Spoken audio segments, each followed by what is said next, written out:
ผู้ให้พระกับพระพุทธคำที่เด้อ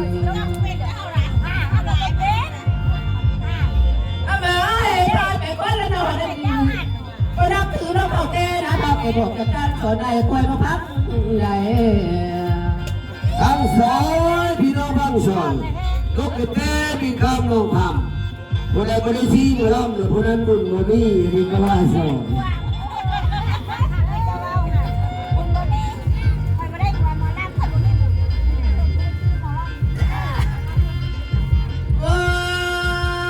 บุญมาเติมมานับไปแล้วจะเผาเลยมาปล่อยดาได้เด้อเพื่อบุญทำอีกไม่ได้นะสิได้62ขอมาอีกทุกอย่างเลย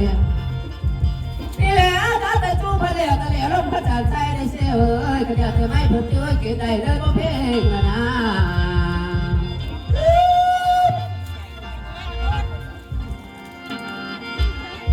จอยพี่น้องทั้งสองสาวบ้านดงคนไทยเอ้ยคือว่าผ่าโค้งน้องคำนี้การหน้าตายเป็นไม่ทั้งโง่บ่เป็นเองคนนอกคนกับคนเป็นตัวงอกกับงอแต่ไม่ใจอายใจก็งอได้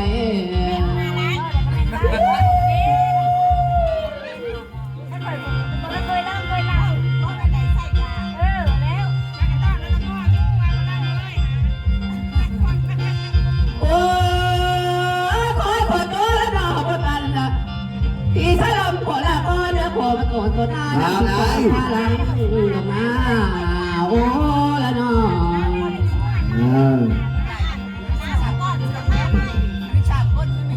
โอ้ยทหารก็คงแก่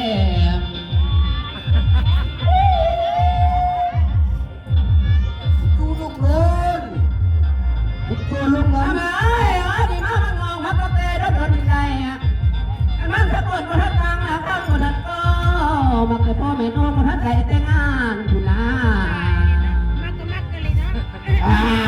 คนเกิดหอหลังหน้าเนี่ย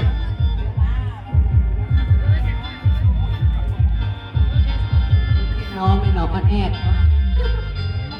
น้องแอดผมจะจูบตัดไป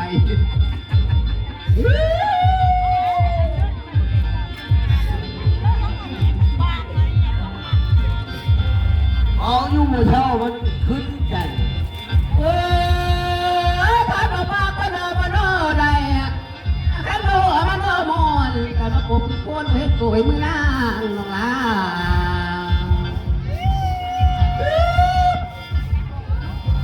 ตัวเดียวชาเก็ตที่กลาง